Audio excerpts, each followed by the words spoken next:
Так, всім привіт. Oh, sorry. Hello, guys. Hope you're doing fine. Hi and welcome. Okay. Great to see you this evening. Put a plus in the chat if you can see me and hear well. If that's fine, if that's okay.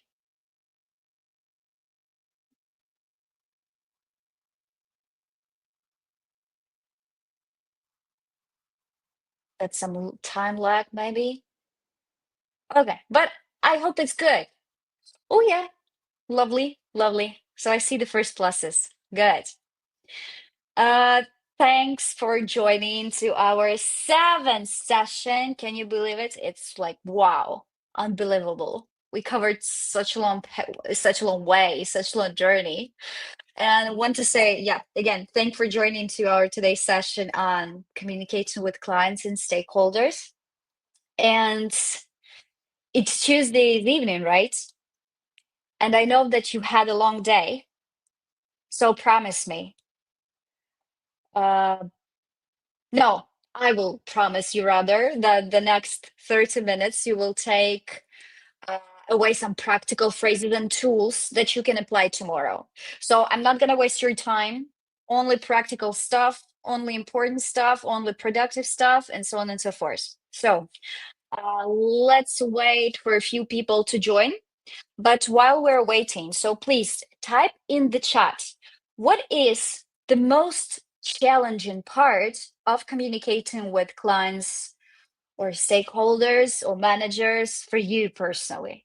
Like, is it explaining risks? Is it handling tricky questions? You could just type the word like deadlines, risks, updates, like whatever comes to your mind. Just type the word.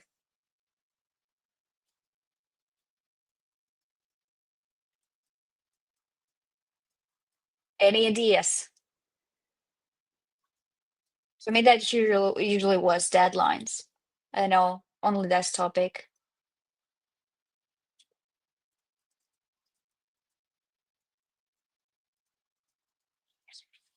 But maybe risks are also relevant because that might be, a bit of a challenge too. You don't know from what angle to come to. Okay, explaining for clients why your solution is the best. Exactly. Right.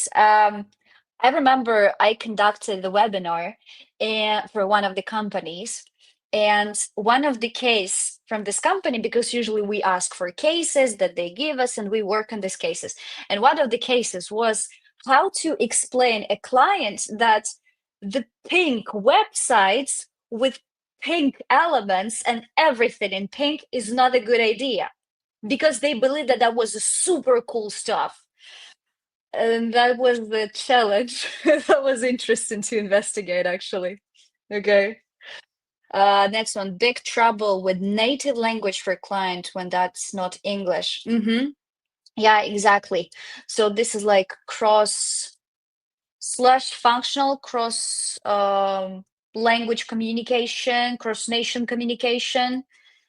Absolutely understand you here. Okay.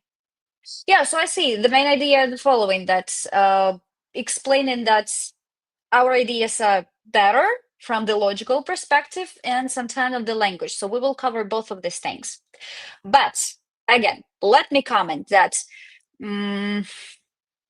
what you just shared, that's actually what, as I said, that we'll cover. And in 25 minutes, yeah, now 26 minutes that are left, I will show you, first of all, how to explain um, deadlines and the risks clearly. By the way, it's slightly connected to how to explain why their solutions and I mean, their solutions are not the best and our solutions are much better. Also, how to avoid jargon that creates confusion.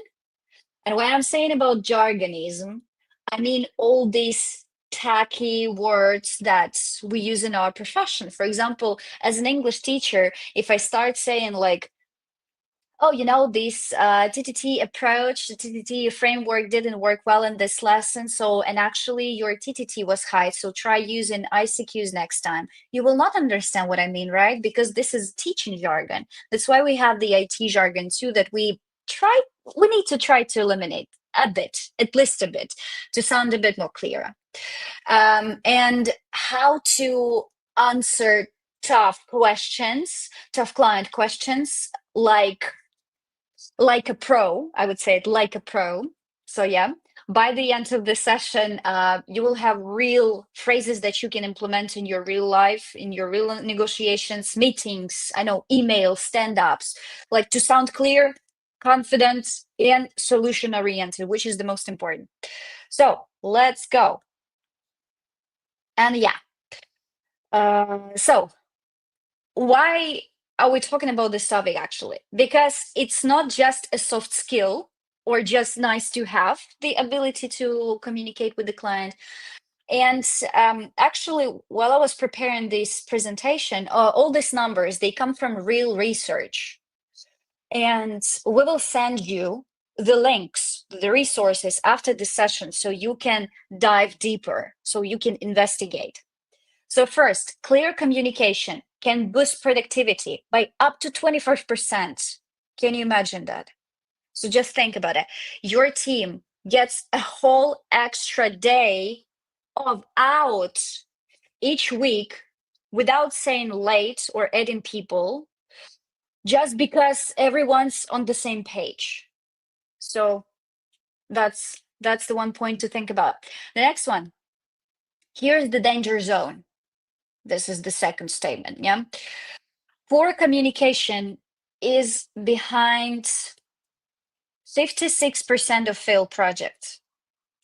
So it's not that the code was bad. It's not that the requirements weren't clear or blockers weren't raised. Yeah, remember from our previous sessions.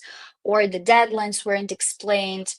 You might have ever seen this, like a feature is built, but not what the client wanted. So this misalignment, miscommunication leads to the problems that we have here. That's what I'm talking about when I say the danger zone. And 61% of teams say they waste time untangling communication issues. When I'm saying untangling, that means to try to solve problems that appeared because of the communication, or rather saying miscommunication. Like when two people solve the same bug, what for, yeah? Or you wait 2 days for a reply that actually could have been a 2-minute thought, and that's it. So what we're working on today, it's about helping you work smarter, not harder, how to save your time and build trust with people you work for. Because the last session, we talked about the people you work with. And again, I will repeat, there aren't my made up numbers.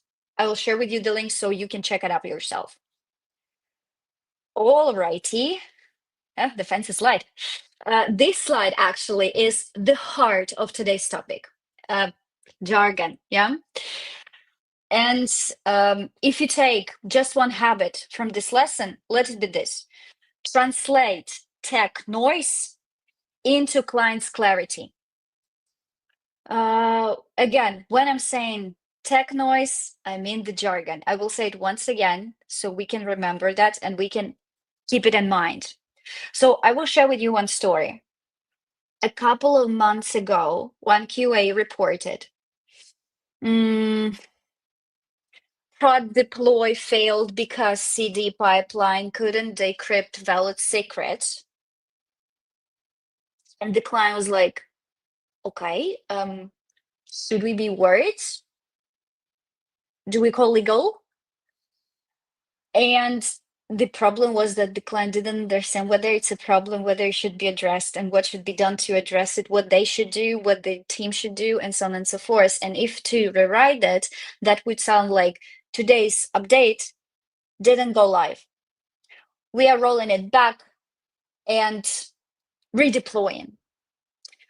no data lost, ETA 2 hours, something like that. So problem solved, panic gone, and actually no technical issues, no problems that the client might experience. And you see here 3 columns, like jargon, the raw engineer to engineer wording. Remember, teacher to teacher wording, like was my example. Also, plain, the same update, but in client-friendly English, in client-friendly language. And why it matters, like the hidden psychological payoffs.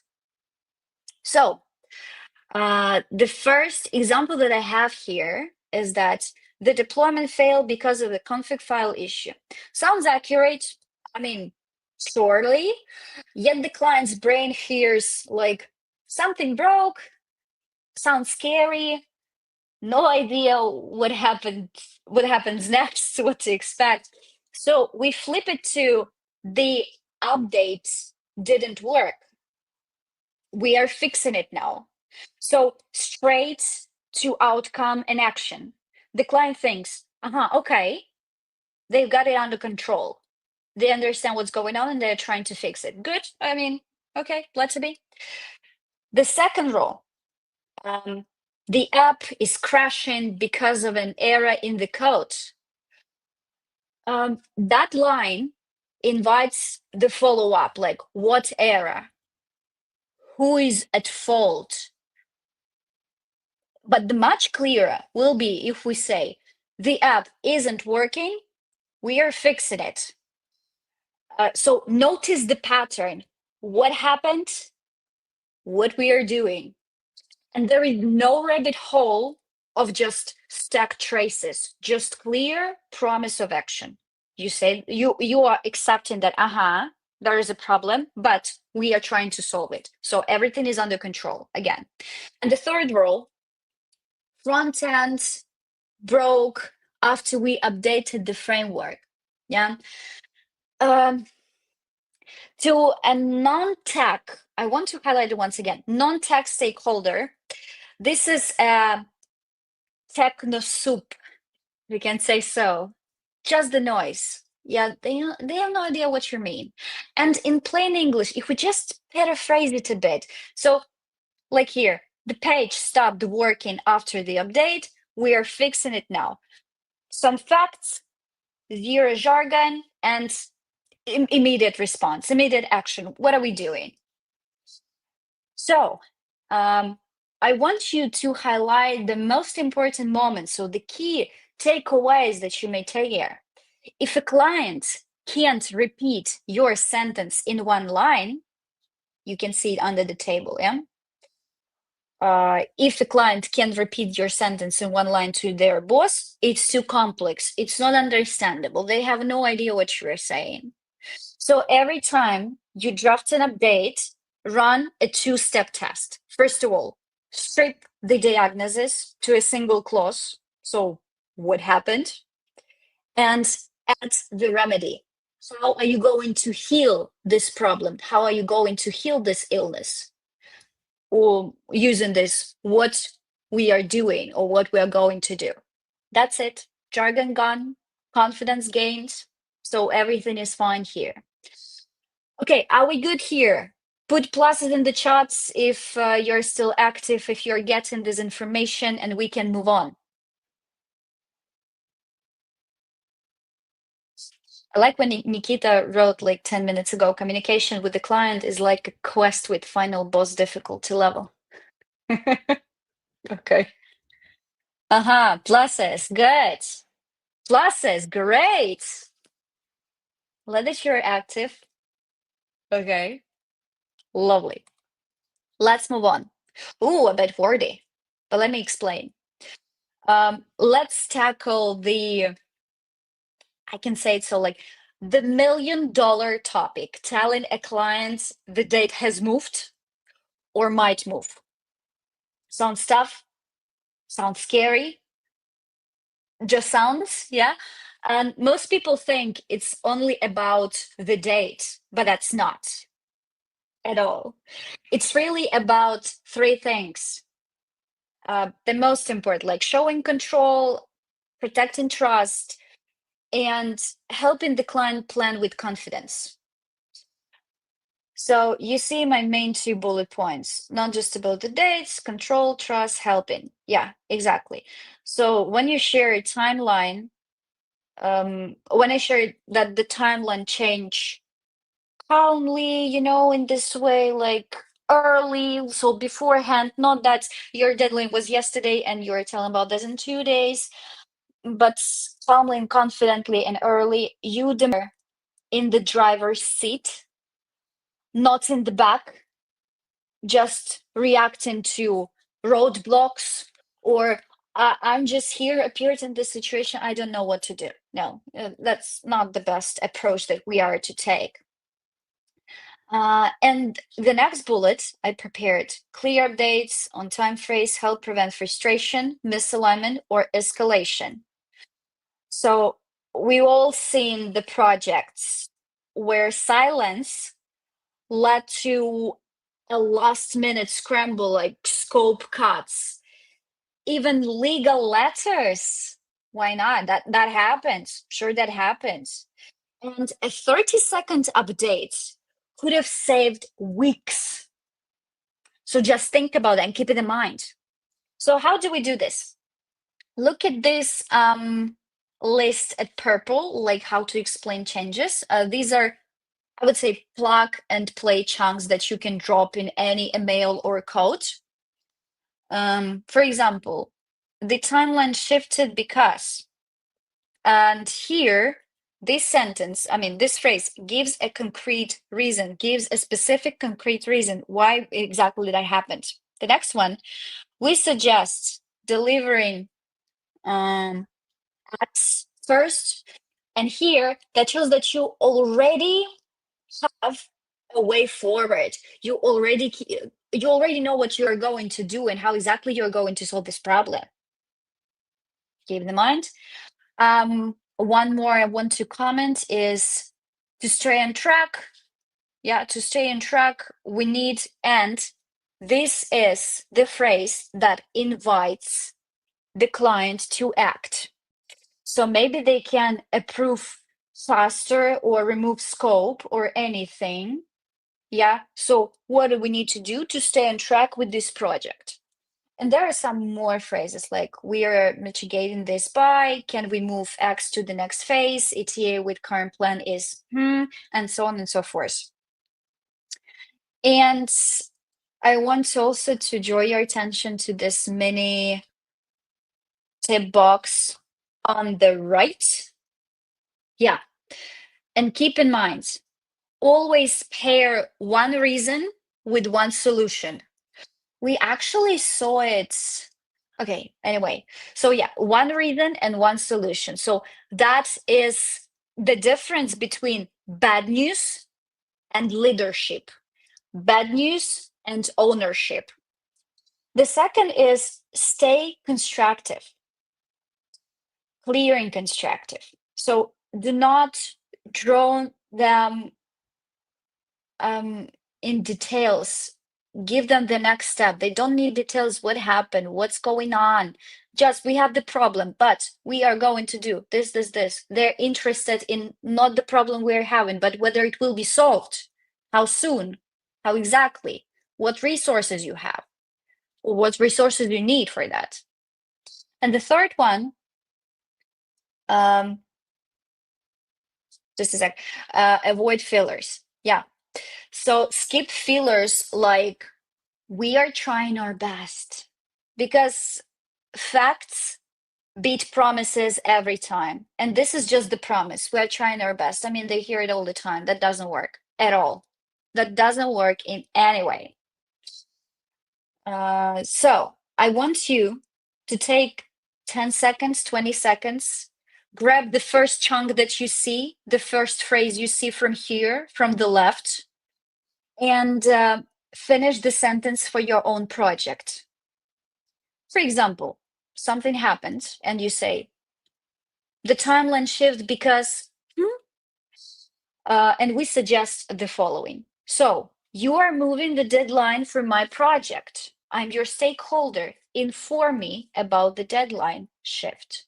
So please, I'm waiting for your answers in the chat. Hope you'll be here. Okay, I see from Bogdan. However, if I don't have any suggestions now, needed 30 minutes to investigate problem. Sounds would be nice, of course, because you're not showing like, oh, I'm in the situation where I don't know what to do. We don't understand what's going on. Yeah.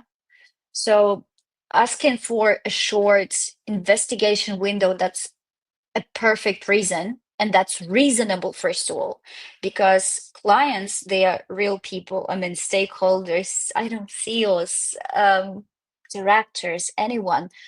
Yeah, they're super high, cool guys, but they are real people.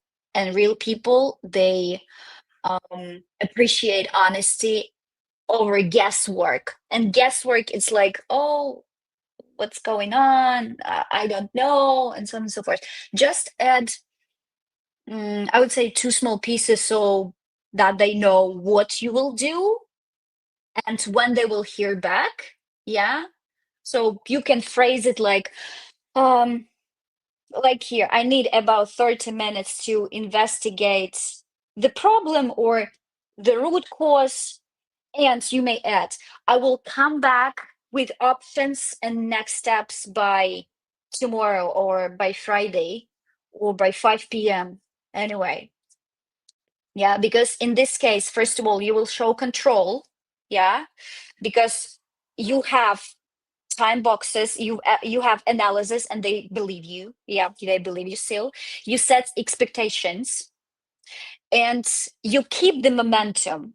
So you do not say that, yeah, I'm trying to solve it right now. So you are not here in the hustle and bustle, but you promise actionable info, not just, oh, I'm looking into it. Yeah, exactly. Okay, the next one. But I hope that I answered your question. If yes, put a plus. If no, just give me more details so can continue. Okay, Nikita. The deadline got pushed because our tasks stage a mini revolt. Now we're negotiating piece, maybe pace, instead of just doing them. Or piece. Okay. Lovely. Let me think once again about the structure. That's fun, but still. Let me just think. There might be two critical points. What actually happened? Yeah, because we remember the stakeholders are interested in two things: what happened and next steps, next timeline. You may keep this light tone, but you may just let me think.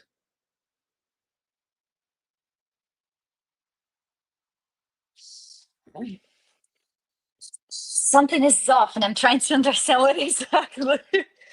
We're negotiating fees instead of just doing them.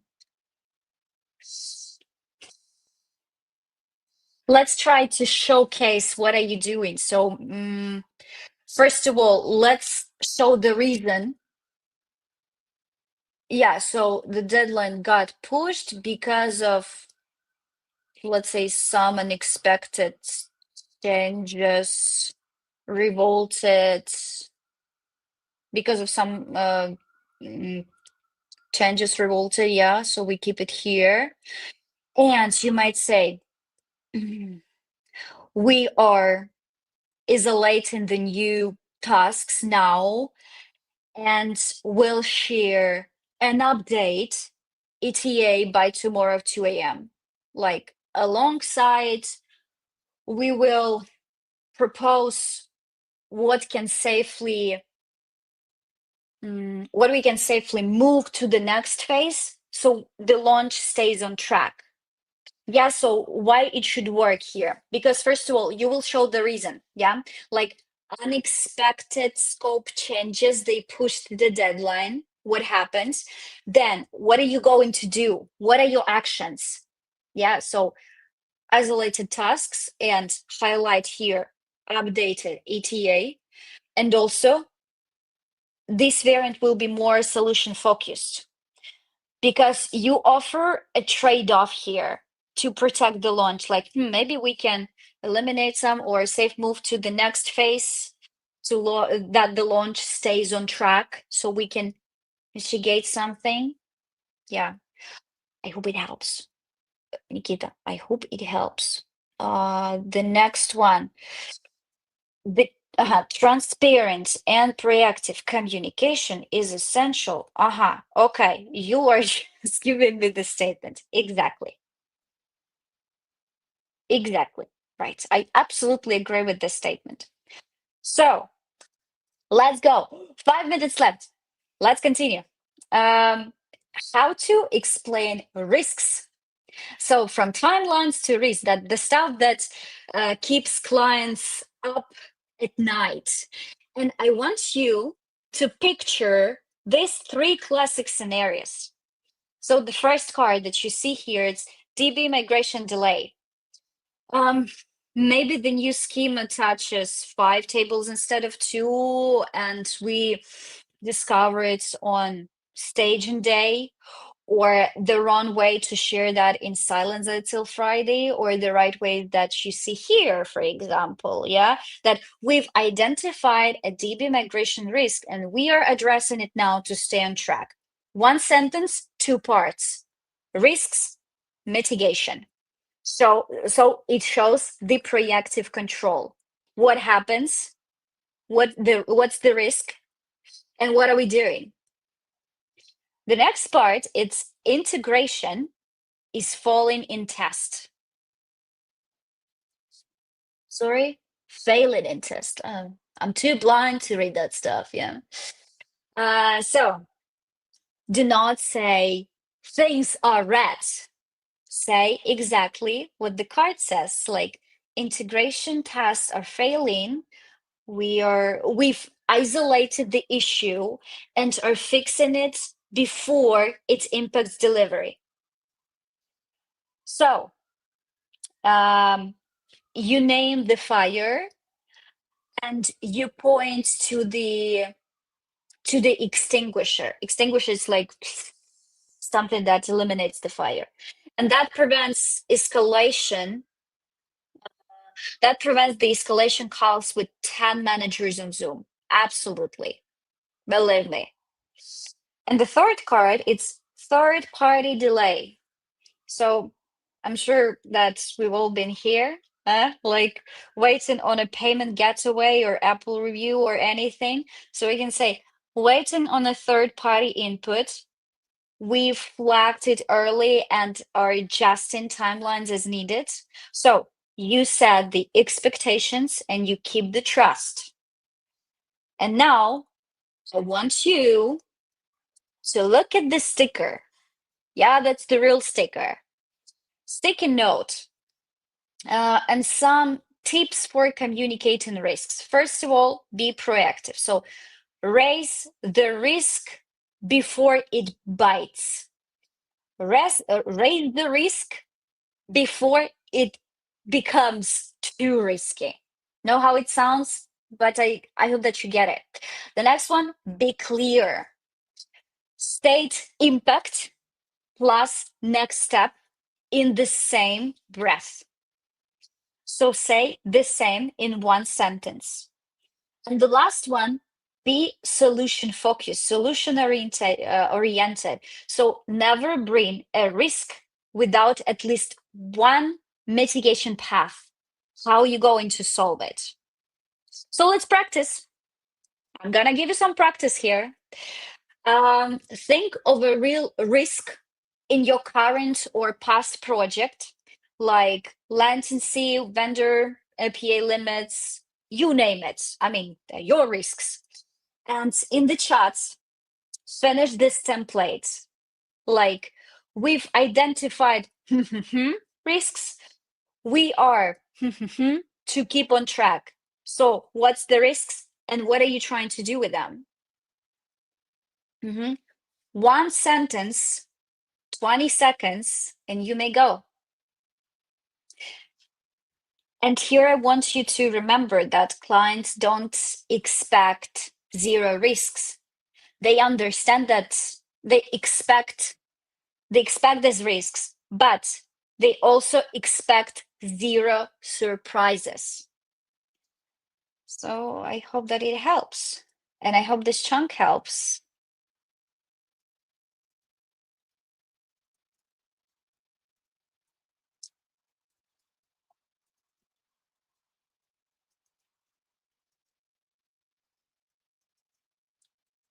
Still waiting, still you have some time.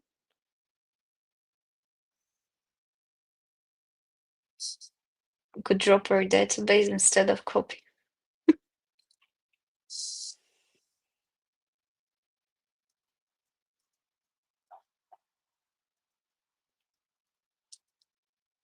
Okay, I see the first one, Vadim. Oh, Vadim, long time no see. We've identified an outdated risk. We are taking steps to keep on track. I mean, that's, I would say that's generalized. Yeah, so you show the risk, plus you show the action in one line. You flag the issue and signal. That's good. Also, I like that that's still concise. There is no jargon, no rabbit hole. It's fine. And I like the proactive tone that you have here. But maybe you can add some time box. Yeah. Like a clear follow-up time. Yeah, because that will prevent stakeholders, that will prevent their anxious check-ins and general anxiety. So you might add like taking steps and we'll update you by 3 p.m. Something like that.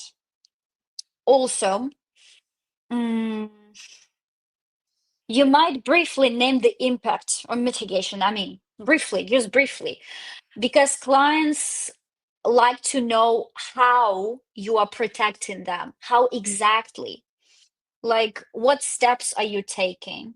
For example, switching to our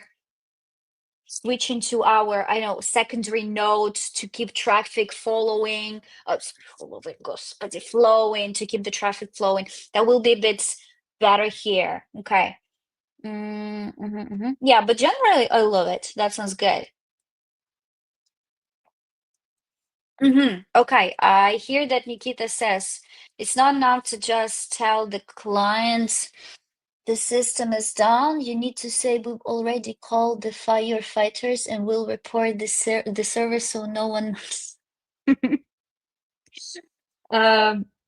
okay.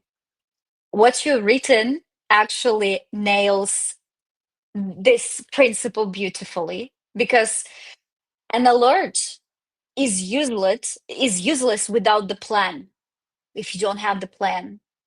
Yeah. So that's good. I mean, I just agree with you here. So yeah. Uh if you'd like me to comment on it, just tell me. What exactly? Okay, Bogdan, you wrote like we've identified UI difficulty risk for clients.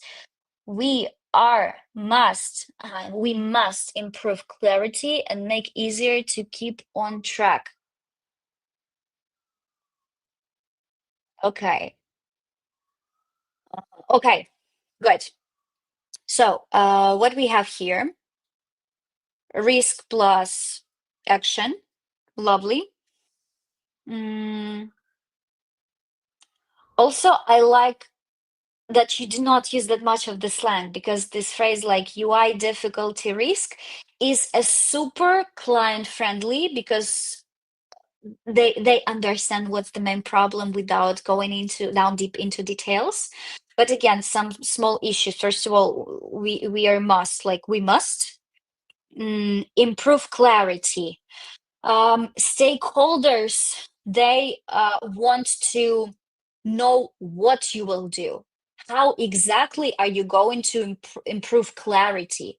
So maybe you will say, we'll try, or we'll simplify navigation labels, or we're adding some tooltips. So what exactly are you doing for it?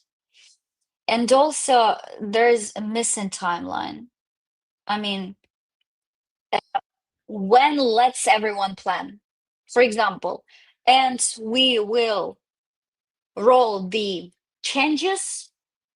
We will roll the changes out by Friday. So mention the time, what to expect, when exactly. Yeah.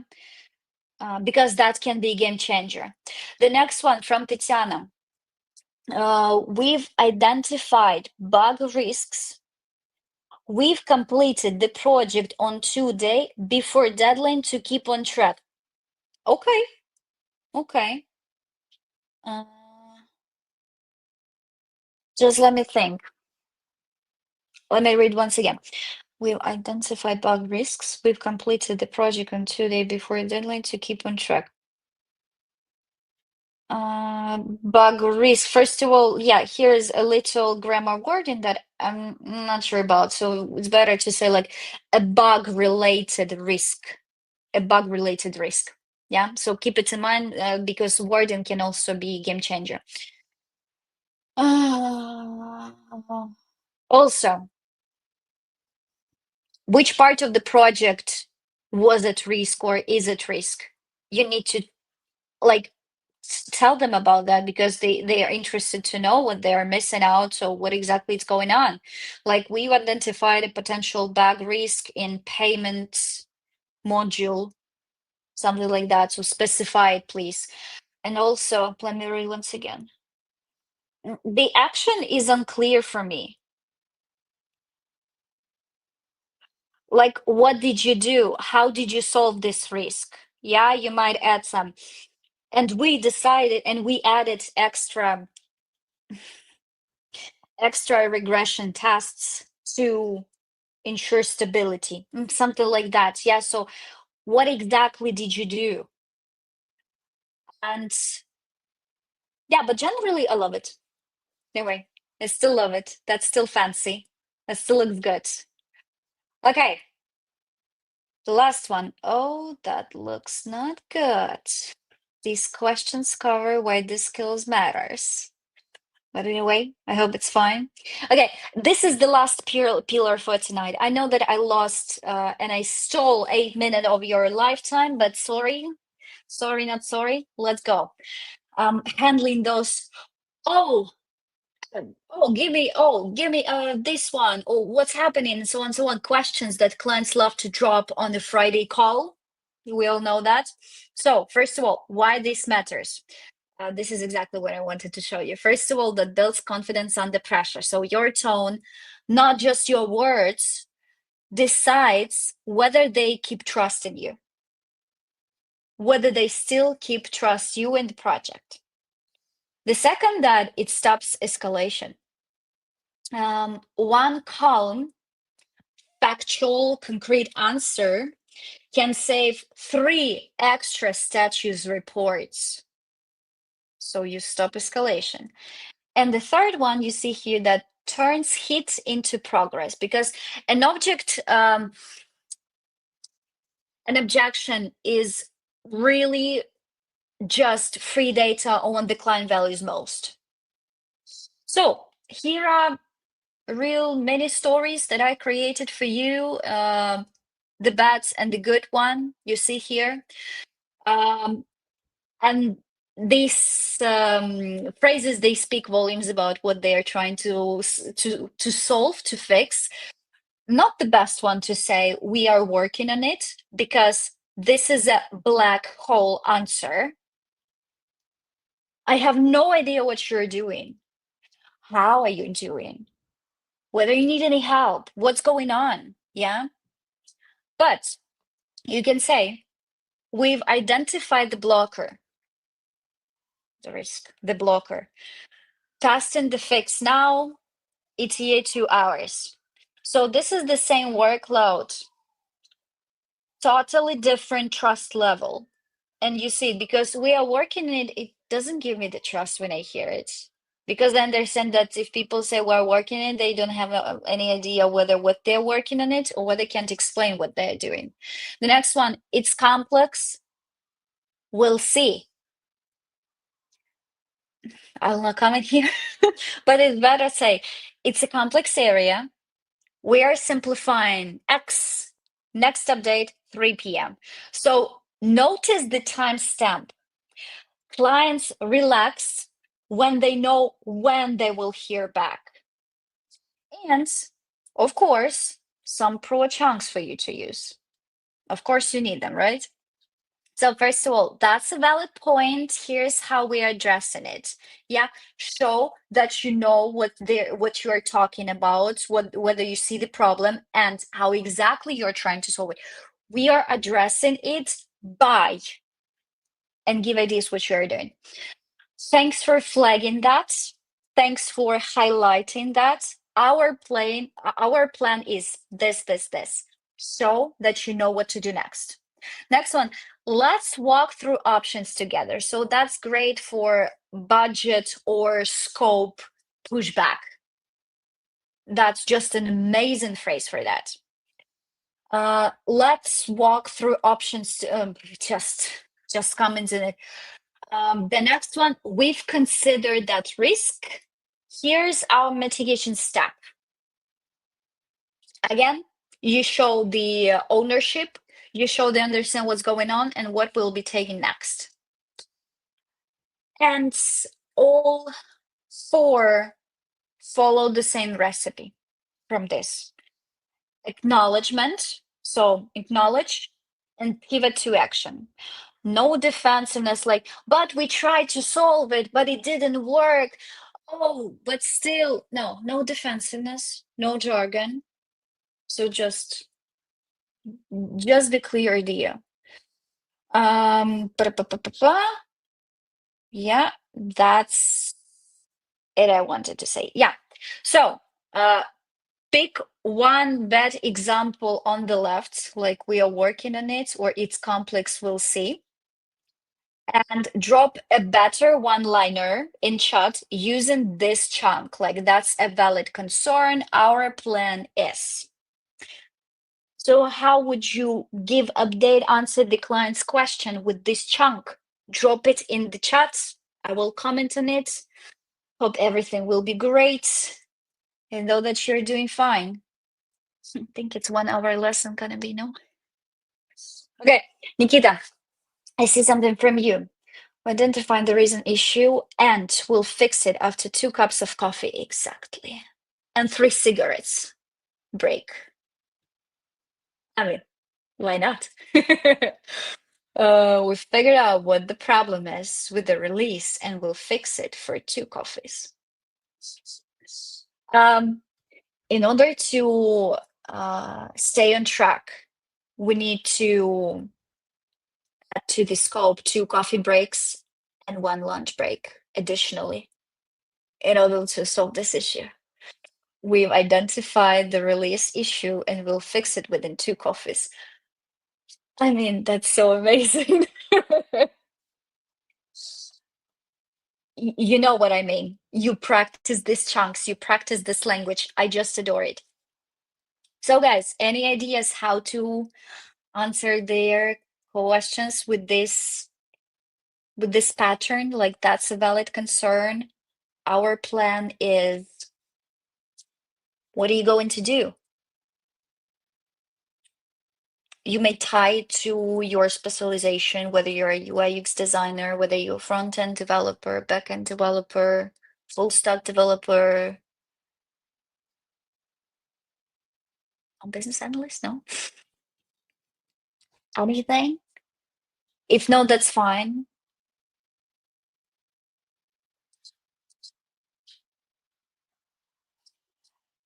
Okay. I see. Uh, I already have what to comment on, but let me read. Understand your concern.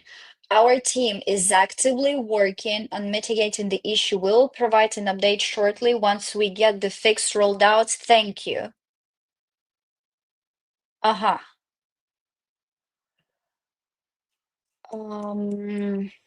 Let me think.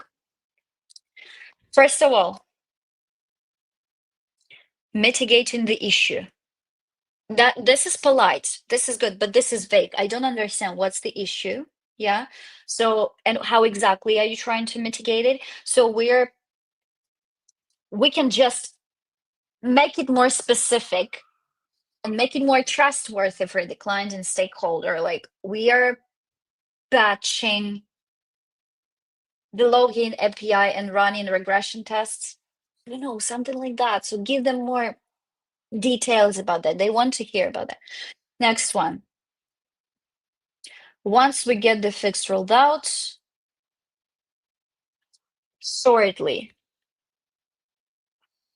This shortly, it's a subjective thing, and stakeholders. And again, guys, I want you to understand, I'm not trying to criticize you. I want you to prepare, to be prepared for stakeholders. And shortly is super subjective. And stakeholders need a clock reference, really. For example, you may mention next status update in 30 minutes, in 1 hour, or 11:30 a.m., whatever. They need to have the time box when they can expect the reference. Yeah. Okay, yeah, but generally it looks fine. It looks fine. One more tip. It's not connected even with IT stuff or anything, but this phrase, understand your concern, sounds super robotic and that doesn't sound natural. But we can rather paraphrase it a bit and say, um, I get where you are coming from. I understand your feeling. I get what you're saying. I get your concern. Yeah, because let's try to tackle somehow this. I understand your concern. Sounds super, official, some official stuff, and so on. Okay. If no more to comment on, no more to comment on. This is amazing. Briefly, let's see. Let's land our plane. Look at these 3 bullet points on the slide. So which skill from today will help you most with clients? First of all, explaining risks, handling tough questions, and using plain English. Just drop in the chat whether the phrase, whether the number, and I will let you go because I already stole so much of your time today. I'm awfully sorry. So just the number 1, 2, 3.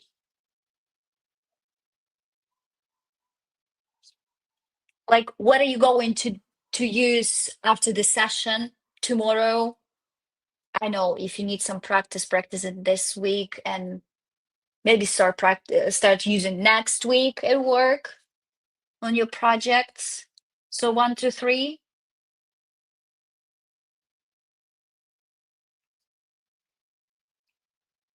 Oh, still thinking. Explaining risks. Roman,